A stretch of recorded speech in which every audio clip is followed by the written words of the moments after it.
여러분, 성난 파도 위에 있는 큰 배와 깊은 바다 속 바닥 위에 있는 조그만 돌멩이 중에 어느 쪽이 더 안정감이 있을까요?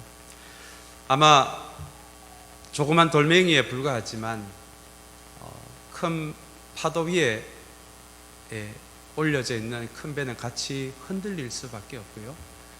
비록 작은 돌멩이지만 깊은 바다 속 그 해면, 그 깊은 바닥 위에 있는 작은 돌멩이는 작지만 어떤 고요함을 유지할 수가 있을 것 같습니다.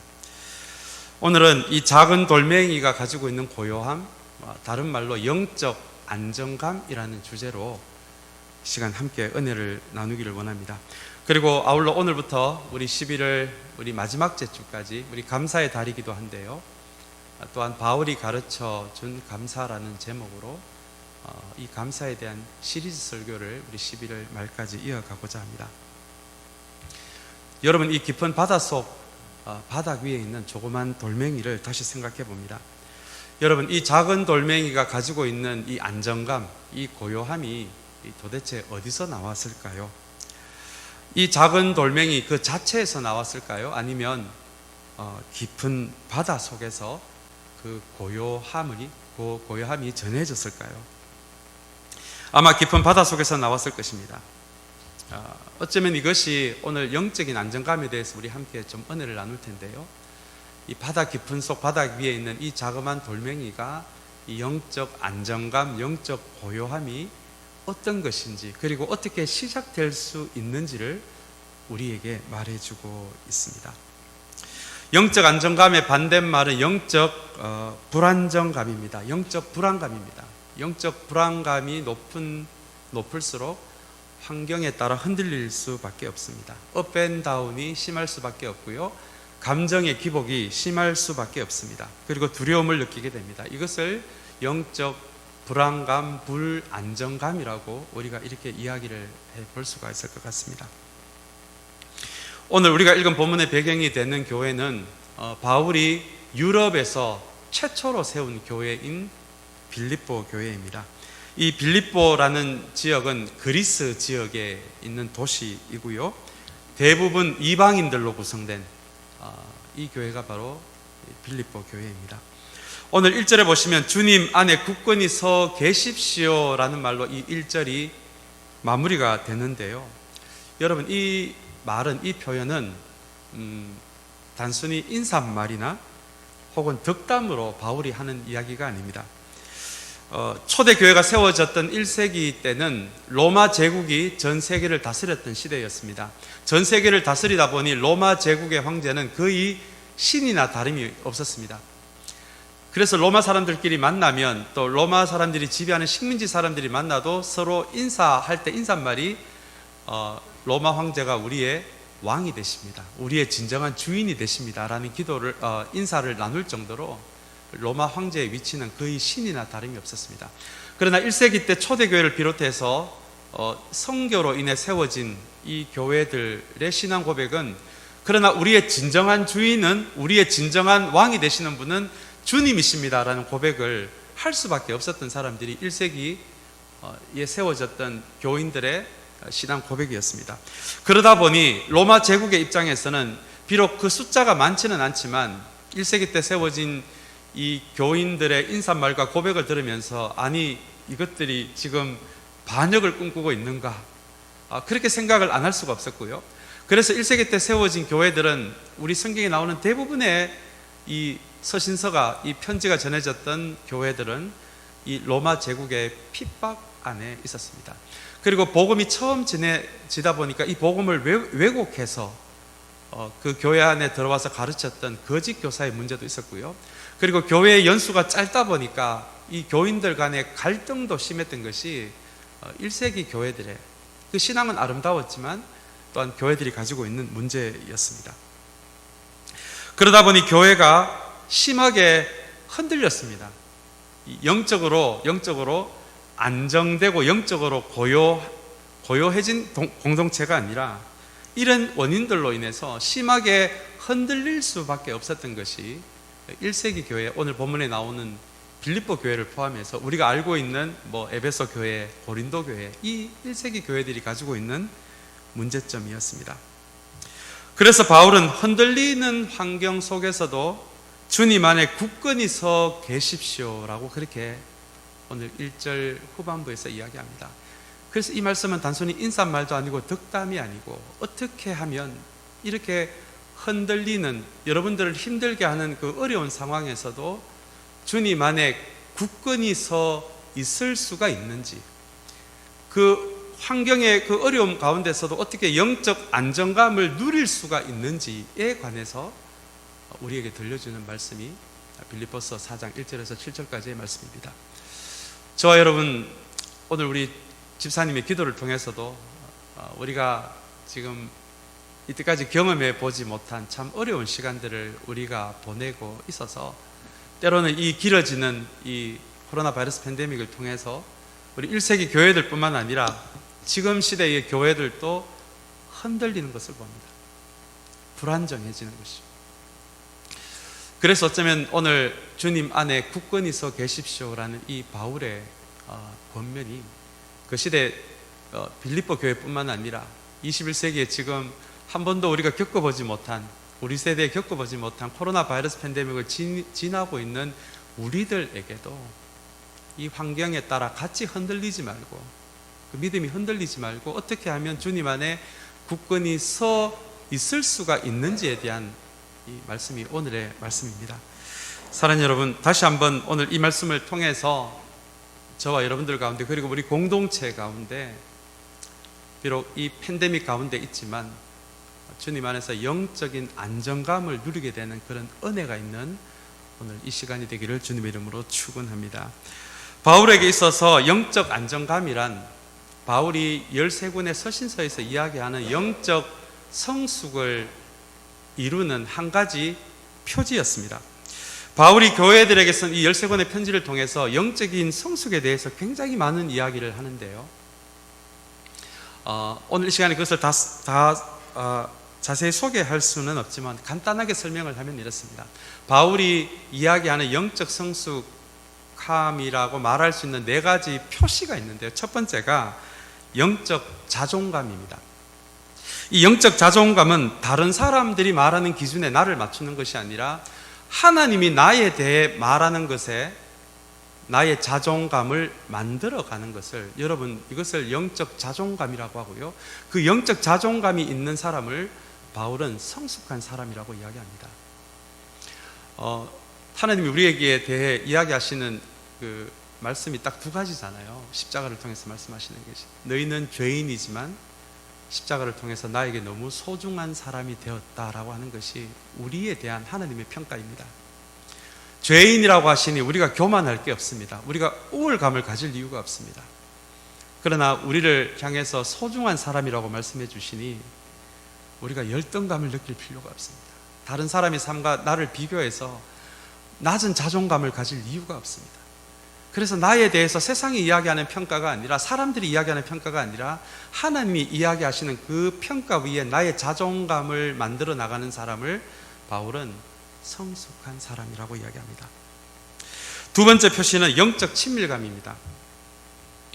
여러분, 하나님은 사랑이 많은 분이라고 귀로 들었습니다라는 것과 내가 하나님의 사랑을 경험해 보니 정말 하나님은 사랑이시더라고요, 이렇게 고백하는 것에 차이를 아시겠습니까? 아마 앞에 이야기는 하나님에 대해서 머리로만 배운 사람이고요, 내가 경험해 보니 정말 하나님은 그 본질이 사랑이시더라고요 라는 이 고백 안에는 실제로 내가 하나님을 경험한 데서 내가 알게 된 하나님에 관련된 지식입니다. 이렇게 실제로 나의 삶에서 하나님을 경험함으로 하나님을 더 알아갈 때, 그때 나에게 생길 수 있는 것이 이 영적 친밀감입니다. 많은 분들이 하나님이 천국에서 이 죄 목록 리스트를 가지고 이 사람들이 죄를 짓나 안 짓나를 보고 체크를 한 다음에 지옥에 보낼 사람들을 정하는 걸로, 그렇게 두려운 하나님으로 그렇게 알고 계신 분들이 많습니다. 여러분, 그렇지 않습니다. 하나님은 우리와 그분이 친밀해지기를 원하십니다. 그분의 사랑과 그분의 공의와 정의를 실생활 가운데서 경험함으로 우리가 하나님과 더 친밀해지기를 원하십니다. 그래서 내가 하나님을 얼마나 두려운 하나님이 아니라 친밀하게 나에게 느끼는 그 감정이 있다라면 그것이 성숙함의 한 표시라는 것입니다. 세 번째로 바울이 이야기하는 이 성숙함의 표시는 소명감입니다. 내가 예수 그리스도를 만난 후에 내 삶의 방향과 초점이 또렷해지는 사람들이 있습니다. 소명이라고 이야기하니 선교사가 되고 목사가 되는 것을 이야기하는 것이 아니라 내가 주님을 알고 나니까 이제 내가 내 시간을 어떻게 써야 될지, 내가 어떤 관계를 맺어야 할지, 내 삶의 방향이 어떠해야 될지가 또렷해지는 사람들이 있습니다. 여러분, 그것이 모든 사람에게 주시는 부르심이고 소명감입니다. 이 소명감이 분명해질수록 여러분, 그것이 성숙함의 표시가 된다는 것입니다. 그리고 마지막으로 오늘 본문에서 이야기하는 영적인 안정감입니다. 환경에 따라 내 신앙이 흔들리지 않는, 우리가 인간이기 때문에 조금 흔들릴 수는 있지만 그 뿌리째 흔들리지 않는, 환경에 의해 나의 신앙이 좌지우지가 되지 않는, 그것을 영적 안정감이라고 하는데요, 그 영적 안정감이 높은 사람일수록 성숙함의 한 표시가 된다는 것입니다.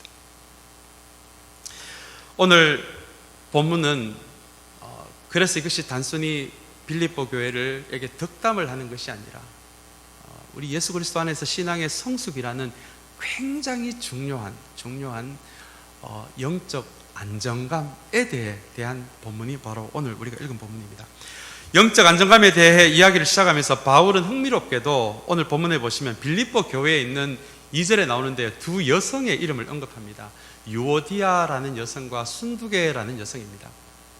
이렇게 바울이 편지에서 이 두 여성의 이름을 언급했다는 것은 이 두 여성이 빌립보 교회에서 굉장히 영향력 있는 여성 리더십을 가지고 있는 사람들이라는 것을 추측해야 합니다. 우리식으로 말하면 아마 여전도회 회장과 부회장 정도가 되지 않을까요?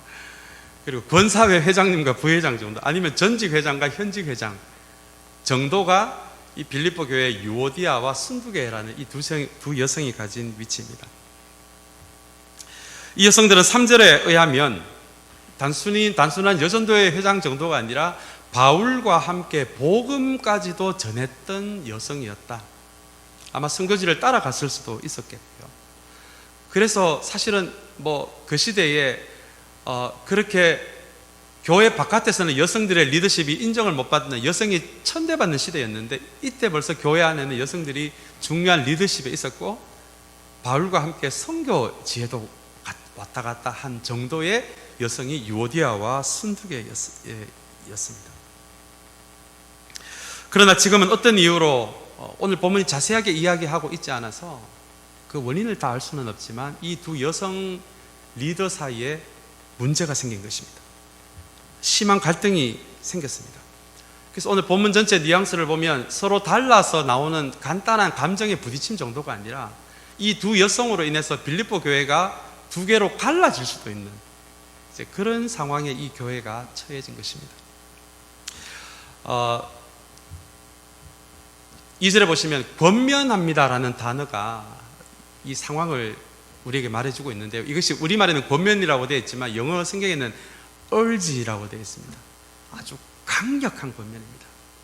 도대체 빌립보 교회 안에 이 두 여성의 문제가 어느 정도의 문제였길래 이 바울이 이름까지 언급하면서 지금 강력하게 urge를 하고 있는 거예요. 자, 두 분이 빨리 한 마음을 품으라고 urge를 할 정도로 지금 이 두 여성으로 인해서 상당히 이 빌립보 교회가 위기에 처해 있다는 것을 우리는 짐작할 수가 있습니다. 그렇다면 여러분, 왜 바울이 이렇게 두 여성의 이름까지 언급하면서 이 주 안에서 같은 마음을 품으라고 urge를 하고 있을까요? 강력하게 이야기를 하고 있을까요? 그 이유는 교인들의 영적인 안정감에 정말 중요한 영향을 미치는 것이 교회의 하나됨이기 때문에 그렇습니다. 여러분, 하나된 공동체에 어떤 일이 벌어지는지 여러분 잘 아실 것 같아요. 하나된 공동체일수록 서로 격려합니다. 서로의 삶을 응원합니다. 서로 인내하고 서로의 삶의 무거운 짐을 나누어 집니다. 여러분, 이때 영적인 안정감이 생기는 것이죠. 이런 하나된 공동체 안에 있는 사람들일수록 삶의 어려움을 만나도 불안정하지가 않습니다. 하나된 공동체가 나를 응원하고 있기 때문에, 나를 위해 기도하고 있기 때문에, 나를 있는 그대로 사랑해주고 용납해주고 내 삶의 짐을 같이 져주기 때문에 하나된 공동체일수록 영적인 안정감을 느낄 수가 있는 것입니다. 그에 반해서 이 하나됨이 깨어질 때 여러분, 서로에 대한 의심이 시작이 됩니다. 서로에 대한 실망이 시작이 됩니다. 선 감정의 상처를 주고받게 됩니다. 바울은 이런 공동체의 속사정을 너무나 잘 알고 있었기에 교회를 세워가다 보니, 그래서 너무 늦기 전에, 요디아와 순두개가 너무 늦기 전에, 그래서 교회가 반으로 짜갈려지기 전에, 갈라지기 전에 지금 이렇게 빌립보스라는 편지를 통해서 빨리 하나 되게 하려는, 왜냐하면 이것이 교인들의 영적 안정감에 큰 영향을 미치기 때문에 이렇게 지금 권면하고 있는 것입니다. 바울은 두 가지 해법을 제시하는데요. 먼저 당사자들에게 이렇게 제시를 합니다. 2절 후반부에 보시면 어떻게 되어 있습니까? 주님 안에서 같은 마음을 품으십시오라고 되어 있습니다. 여러분, 이 말에는 굉장히 깊은 의미가 깔려 있는데요. 사실은 여기서 이 2절에서 핵심되는 말씀은 주님 안에서입니다. 만약에 주님 안에서라는 이 단어가 빠졌다라면 사실은 우리 인간의 본능에 의해서 우리가 주님을 제외하고 우리가 같은 마음이 된다. 여러분, 그것은 불가능한 일입니다. 우리가 솔직하게 이야기하자면 우리 안에 있는 이 자존심, 다음에 이 자기 중심성은요, 너무나 본능적이고 집요해서 사실은 우리 안에는, 우리 인간 안에는 하나가 될 수 있는 능력이 없습니다. 여러분, 이거를 분명하게 고백하셔야 돼요. 이게 우리 안에 자꾸 있다라고 생각하니까 우리가 계속 우리끼리만 이게 힘을 쓰게 되는데요. 지금 바울이 이렇게 주님 안에서라는 이 단어를 붙였을 때는 우리 인간 안에는 우리의 인간의 노력으로 한두 번 밥을 먹고 친해질 수는 있지만 정말 하나가 될 수 있는 능력이 우리 안에 없다라는 거예요. 그래서 주님은 이 2절의 말씀에서 주님 안에서라는 이 단어를 이렇게 붙여놓은 이유가 바로 거기에 있습니다. 제가 3년 전에 저희 부모님을 제가 신분 때문에, 비자 때문에 한 10년간 못 만나다가 이제 3년 전에 이제 거의 10년 만에 부모님을 만나서 제가 참 굉장히 행복한 우리 세 달을 같이 보낸 기억이 있는데요.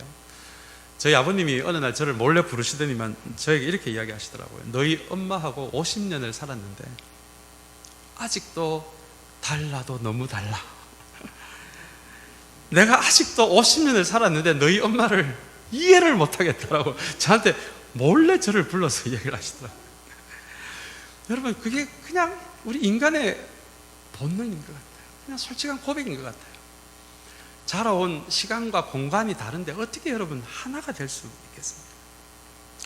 그래서 바울은 주님 안에서라는 단어를 이 앞에 붙입니다. 우리 안에는 하나가 될 수 있는 힘이 없지만, 그러나 서로 다른 우리들이 주님의 말씀을 생각하고 그분의 성품을 생각하고 그분의 삶을 생각하고 그분의 기쁜 희생을, 그것을 우리가 서로 달라도 그것을 계속 묵상하게 될 때 우리가 정말 하나가 될 수 있는 힘은 주님의 말씀과 삶과 그분의 성품을 계속 묵상하는 거기서 나오는 것이지, 우리 힘으로는 결단코 하나가 될 수 없다는 것이 오늘 2절의 말씀이 우리에게 주는 의미입니다. 여러분, 이 말씀이 그래서 굉장한 영적 신비가 담겨져 있는 말씀입니다. 여러분, 이게 저는 우리 교회가 세상에 대해서 하나님을 보여줄 수 있는 최고의 방법인 것 같아요. 우리가 큰 건물을 가지고 있다고 해서 세상에 대해 하나님을 보여줄 수가 있겠습니까? 우리에게 넉넉한 재정이 있다고 해서 이 세상에 하나님을 보여줄 수가 있겠습니까? 여러분, 그렇지 않습니다. 이것은 우리 힘으로 되지 않는, 이것은 정말 신비거든요. 성부, 성자, 성령님의 신비거든요. 그래서 교회가 이 땅에 대해서 하나님을 보여줄 수 있는 최고의 방법은 서로 다른 우리가 만나서 예수 그리스도를 통해 세상 어디에서도 가능하지 않는 하나됨을 만들어 나가는 것. 여러분, 우리가 뭐 어디에 선교사 수백 명 보내고 어디에 큰 건물을 그거 안 해도 됩니다. 안 해도 됩니다. 우리가 예수 그리스도 안에서 서로 다른 우리들이 하나가 되어가는 이 일만을 통해서도 세상은 하나님을 볼 수 있다라고 하는 것이, 여러분, 이것이 바울이 우리에게 들려주는 이야기입니다. 사랑하는 여러분, 우리 교회 너무 좋습니다. 우리 성도님들도 너무 좋고 마음도 너무 좋고 교회를 향한 자세, 주님을 향한 자세도 너무너무 제가 딴 데 다니면 자랑할 정도로 제가 그렇게 너무 좋습니다. 그러나 여러분, 다시 한번 우리가 이 시기에 우리가 반드시 기억해야 할 것은, 그럼에도 불구하고 우리의 하나됨은 우리의 힘으로 되는 것이 아니라 우리 공동체 한 사람 한 사람이 주님의 말씀과 주님의 삶과 주님의 성품을 내 삶에 조금씩 품어나갈 때 진정한 하나됨이 가능하다는 것을 꼭 기억하게 되시는 저와 여러분들이 되시기를 주님의 이름으로 축복합니다. 그리고 3절 후반부에 보시면 또 다른 이 하나됨에 대해서 바울이 이야기를 하는데요. 참 이게 공동체를 너무너무 교회를 세워나가다 보니까 바울이 공동체를 너무 잘 아는 것 같아요.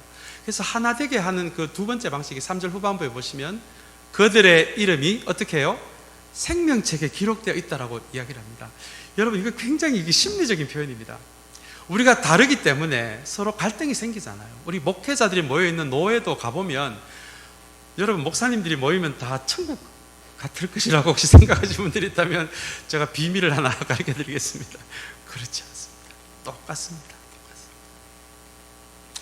그래서 이 바울은 이 인간의 본능을 너무나 잘 알기 때문에 오늘 굉장히 심리적인 방법을 하나 가르쳐 주는데, 그들의 이름이 생명책에 기록되어 있다라고 이야기를 합니다. 이 말은 나와 누군가가 서로 다르잖아요. 갈등이 시작하잖아요. 그때 상대방을 어떻게 보라고요? 저 사람도 하나님이 생명책에 이름을 적은 사람이야. 그걸 머리에 먼저 떠올릴 수 있다라며. 그 갈등이 깊어지지 않을 수 있다. 여러분, 이거 굉장히 실제적인 방법인 것 같아요. 제가 이걸 진작 알았더라면 제 마음의 원수를 좀 적게 만들 수 있었을 것 같았다라는 후회가 될 정도로, 여러분, 이 말씀은 너무나 실제적인 조언입니다. 너무너무 좋고 아름다운 사람들이 우리 교회 안에 모였지만 우리가 다르기 때문에 갈등이 생길 수가 있습니다.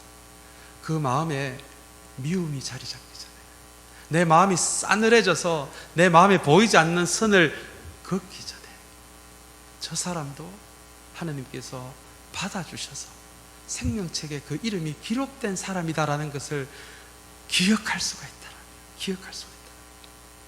다시 한번 우리 공동체가 하나 되어 가는데 도움이 될 수 있다라고 하는 것이 여러분 이 3절의 말씀입니다.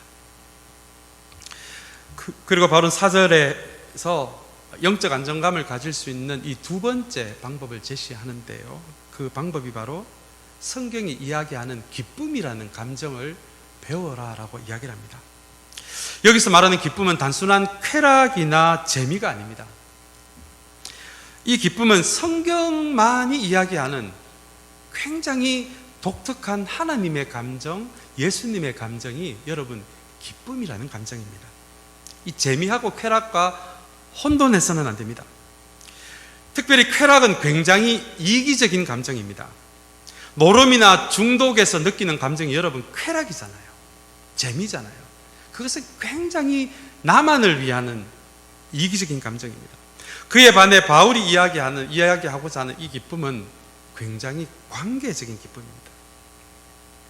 바울은 단순한 재미나 쾌락이 아니라 하나님과 예수님이 가지고 계신 이 기쁨이란 감정을 우리가 계속 연습하게 될 때, 그 기쁨이 무엇인지 알게 될 때 환경에 의해 흔들리지 않는 영적 안정감을 가질 수 있다라고 4절에서 우리에게 이야기하고 있는 것입니다. 제가 개인적으로 참 좋아하는 말씀 중에 하나가 스바냐 3장 17절인데요. 제가 한번 읽어드리겠습니다. 우리 세 번역으로 읽어드리겠습니다. 주 너의 하나님이 너와 함께 계신다. 구원을 베푸실 전능하신 하나님이시다. 너를 보고서 기뻐하고 반기시고 너를 사랑으로 새롭게 해주시고 그리고 아주 중요한 표현이 나옵니다. 너를 보고서 노래하며 기뻐하실 것이다 라는 것이 스바냐 3장 17절의 말씀입니다. 제가 이 말씀이 참 좋았던 이유 중에 하나가 하나님이 우리를 보고 노래를 하신답니다.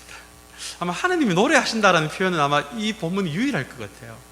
하나님이 그분과 올바른 관계 안에 있는 우리들을 보면서 그분이 하나님이 구원하신 올바른 관계 안에 있는 우리를 보니까 조금 더 상상력을 동원해서 이야기하면 흥얼흥얼 콧노래가 나오신다.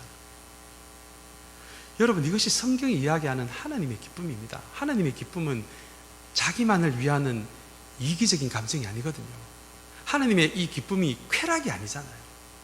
하나님의 감정은 굉장히 관계적입니다. 그분과 올바른 관계 안에 있는 사람을 봤을 때 흥얼흥얼 콧노래가 나오고 입에서 노래가 나올 정도의 그 관계적인 기쁨, 이것이 성경이 이야기하는 기쁨입니다. 히브리서 12장 2절에서도 굉장히 놀라운 말씀이 나오는데요. 이 말씀에 보면 주님이 십자가를 참으신 이유가, 십자가의 수치와 부끄러움을 참으신 이유가 이 십자가를 통해서 하나님과 죄인된 우리가 화해하기 때문에, 다시 깨어진 관계가 다시 하나가 되고 다시 화해가 되고 하나님과 우리 사이에 평화가 일어나기 때문에, 우리와 이웃 사이에 화해가 일어나고 평화가 일어나기 때문에 그걸 생각하니까 주님이 너무 기쁘다는 거예요. 그래서 그 기쁨 때문에 십자가의 수치와 부끄러움을 참았다라고 하는 것이 여러분 히브리서 12장 2절의 말씀입니다. 이것이 성경이 이야기하는 기쁨이에요. 쾌락이 아닙니다. 재미가 아닙니다. 그런데 오늘 4절의 말씀에 보면 기뻐하십시오라고 명령을 합니다. 여러분, 왜 명령을 할까요? 이게 저절로 되는 감정이 아니라는 거예요. 쾌락과 재미는 가만히 있어도 우리가 감정으로 밀려옵니다. 그러나 성경이 이야기하는 이 기쁨은 저절로 되는 것이 아니라 이것이 훈련을 통해서 가능합니다. 그래서 기뻐하십시오라고 명령을 합니다. 만약에 내가 예수 그리스도를 알고 주님을 나의 주인으로 고백한 사람이지만 내가 나도 모르게 이기적인 감정에, 쾌락과 재미에 더 내가 빠져 있는 사람이다라면 여러분 정말 훈련하셔야 됩니다. 그 쾌락과 재미에 빠져 있는 동안에는 우리는 환경에 따라 믿음이 흔들릴 수밖에 없습니다. 바울은 우리를 흔들리지 않게 하는 것은 올바른 관계 안으로 만들어 나가기 위해서 이 관계적인 기쁨을 연습하는 사람에게, 이것을 아는 사람들이 믿음이 흔들리지 않는다라고 이야기를 하고 있는 것이죠. 하나님의 감정이 이렇다면, 주님의 감정이 이렇다면 우리는 어떻게 이 감정을 훈련할 수 있을까요? 여러분, 우리 공동체에서 얼마든지 훈련할 수 있습니다. 우리의 직장에서 훈련할 수 있습니다. 우리의 가정에서 훈련할 수 있습니다. 그 깨어진 관계를 참으로 정말 하나님과 우리와 이웃의 관계를 올바른 관계로 만들어 나가기 위해서 우리가 참을 수 있다면, 인내할 수 있다면, 우리가 조금 희생할 수 있다면 우리의 내면에서 가장 근원적으로 올라오게 되는 그 감정이 바로 성경이 이야기하는 기쁨이라는 것입니다. 여러분, 이 기쁨의 감정, 관계적인 감정이 더 우리 안에 연습되어서 조금씩 그 기쁨을 알아갈 때 바울은 흔들리지 않게 된다. 그렇게 우리에게 이야기를 합니다. 이제 바울은 영적인 안정감을 가질 수 있는 마지막 방법을 우리에게 이야기하는데요. 6절입니다. 우리 6절의 말씀 너무 좋아서 우리 한번 함께 읽기를 원합니다. 우리 한번 같이 한 목소리로 읽겠습니다. 자, 시작. 아무것도 염려하지 말고 모든 일을 오직 기도와 간구로 하고 여러분이 바라는 것을 감사하는 마음으로 하나님께 아뢰십시오. 아마 여러분 익숙하신 말씀일 것 같습니다.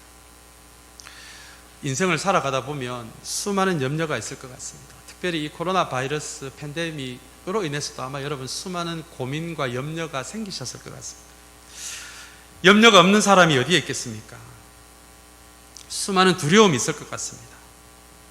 그러나 바울은 우리에게 어쩔 수 없이 인생을 살아가면서 생길 수밖에 없는 수많은 염려, 수많은 걱정, 수많은 두려움을 수많은 기도로 바꾸어 나갈 때 영적인 안정감이 거기서 생긴다라고 우리에게 이야기하시는 말씀이 바로 6절의 말씀입니다.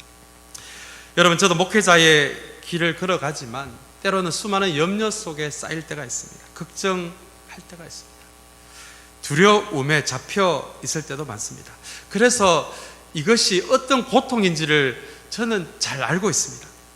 이게 뼈가 마르는 고통인데요. 잠언 17장 22절에 보시면 이렇게 이야기합니다. 근심하는 마음은 뼈를 마르게 한다라고 그렇게 잠언은 이야기합니다. 여러분, 저는 뼈가 마른다라는 게 어떤 의미인지 잘 몰랐거든요. 근데 제가 좀 자료를 찾아보니까 이 뼈의 골수에서 적혈구, 백혈구가 만들어지더라고요. 그래서 우리가 자꾸 근심하고 스트레스에 쌓여 있고 두려워하고 수많은 복잡한 생각에 잡혀 있을수록 뼈가 마르면서 적혈구, 백혈구의 생산이 적어져서 결국은 우리 몸의 면역력이 떨어지더라고요.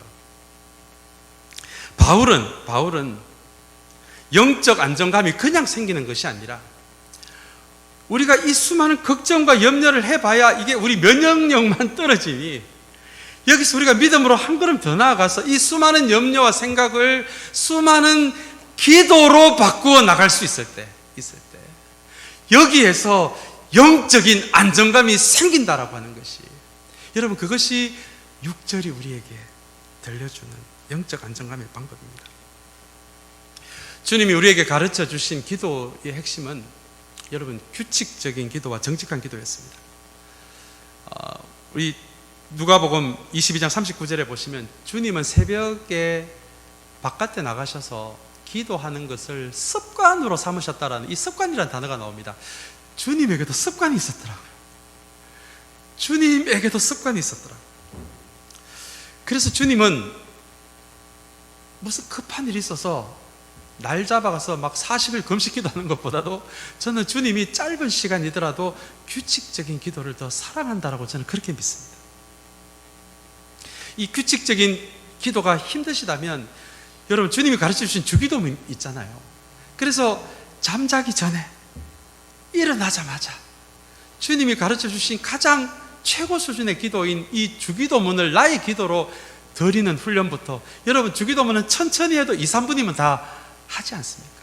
이거를 주님이 기도를 습관으로 삼으신 것처럼 주기도문이라는 이 짧은 기도를 잠자기 직전에 일어나자마자 이것을 주기도문을 외우는 기도를 우리의 습관으로 삼는 훈련부터 여러분 시작하시길 바랍니다. 여러분, 이게 익숙해지면 이 기도가 습관이 됩니다.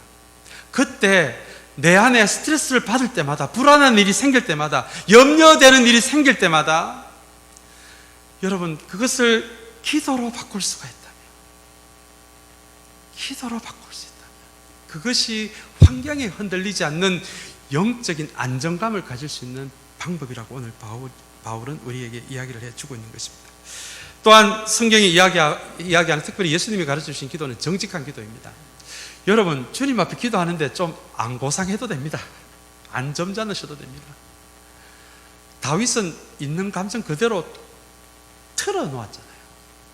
그래서 여러분, 이 코로나 바이러스 팬데믹 때문에 힘드신 분들 많을 텐데요, 그냥 주님 안에서 내가 남들이 볼까봐 이 꽉 쥔 주먹 안에 숨기고 있는 것조차도 주님 안에 열어서 이걸 보여드리는 기도가 정직한 기도거든요.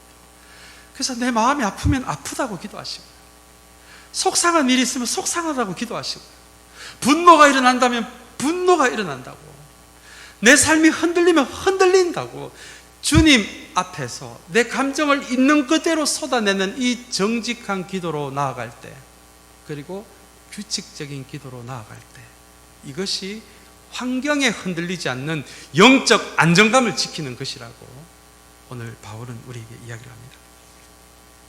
이제 마지막으로 6절 마지막에서 감사하는 마음으로 하나님께 아뢰라라는 이야기를 합니다. 여러분, 저는 성경이 이야기하는 최고 수준의 영성 중에 하나가 저는 감사인 것 같아요. 왜냐하면 우리는 본능상 좋은 일에는 감사하고 기쁜 일에는 감사할 수 있어도 슬픈 일, 나쁜 일에는 감사할 수가 없는 게 우리의 본능이기 때문에 그렇습니다. 그런데 오늘 이 6절에 보시면 모든 일에 감사하는 마음이라고 이야기하잖아요. 여러분, 나쁜 일, 슬픈 일에 여러분 감사할 수 있습니까? 그래서 지금 바울은 어떻게 보면 성경에서 가장 높은 수준의 어떤 영성에 대해서 이야기를 하고 있는데요, 이것이 바로 감사입니다.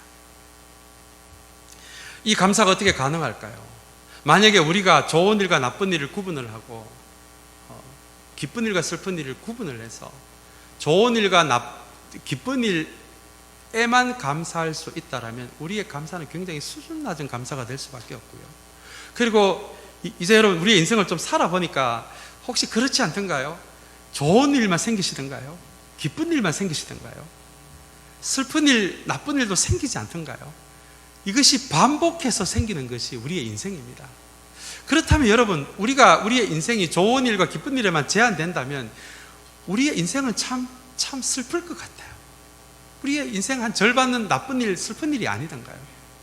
그래서 여러분, 오늘 바울이 이야기하는 이 높은 수준의 이 감사를 이해하기 위해서 우리의 삶의 자세를 하나 바꾸어야 하는데요. 이것이 뭐냐 하면, 하나님은 좋은 일, 기쁜 일뿐만 아니라 나쁜 일, 슬픈 일 가운데서도 나와 동행하신다라는 이 믿음이 없으면 여러분 결코 가능하지 않는 것이 이 감사입니다.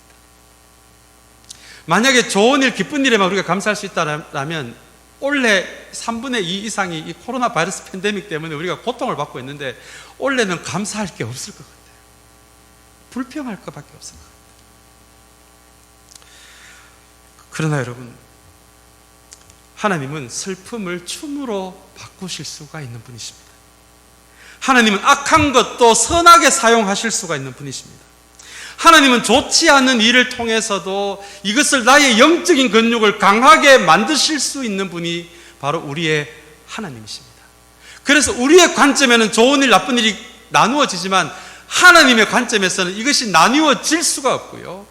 좋은 일, 나쁜 일, 기쁜 일, 슬픈 일 가운데서도 하나님은 이 모든 일을 통해서 우리에게 마침내는 좋은 것을 주시는 분이시라는 그 믿음이 바울 안에 있었기 때문에 바울은 모든 일 가운데서도 감사하는 마음으로 기도할 수 있다라고 이야기합니다. 이제 추수감사절이 다가오고 있습니다. 이 감사의 달입니다. 코로나 바이러스 생각하면 감사할 게 별로 없지만 만약에 저와 여러분이 오늘 우리 집사님이 참 우리 감사의 기도를 해주셔서 너무 감사한데요.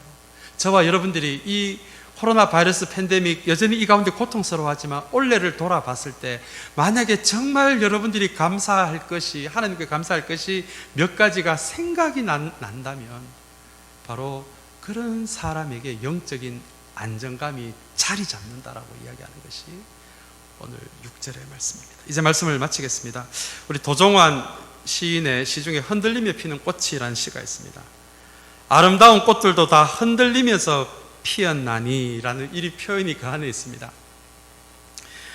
이 꽃은 너무 연약한 존재인데요, 이 꽃이 바람에 흔들리면서 그 줄기가 강해졌다라는 표현입니다.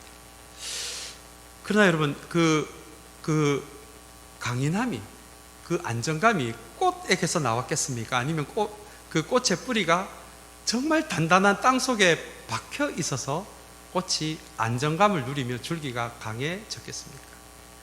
여러분, 당연히 후자이겠죠. 이것이 우리에게 큰 의미를 주는 것 같아요. 우리 인생도 본능적으로 흔들릴 수밖에 없습니다. 그러나 우리의 영혼의 뿌리가 하나님의 깊게 뿌리 박혀 있다라면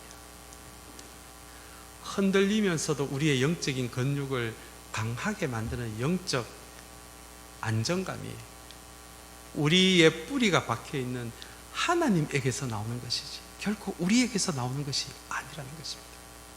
사랑하는 여러분, 오늘 다시 한번 이 말씀을 통해 영적인 안정감을 생각하면서 이 코로나 바이러스 팬데믹의 시간을 생각하면서 우리에게 때로는 방향을 알 수 없는 데서 우리에게 몰아닥치는 바람을 생각하지 마시고 어떤 환경 가운데서 우리의 심령의 뿌리가 하나님께 박혀 있으니 거기에 초점이 맞춰진다면 오늘 바울이 우리에게 가르쳐 주신 이 영적 안정감을 찾는 이 영적 원칙들을 통해서 이 시기에도 여러분 환경에 따라 같이 흔들리지 마시고 영적인 안정감과 영적인 고요함을 만들어갈 수 있는 저와 여러분들이 되시기를 주님의 이름으로 축복합니다.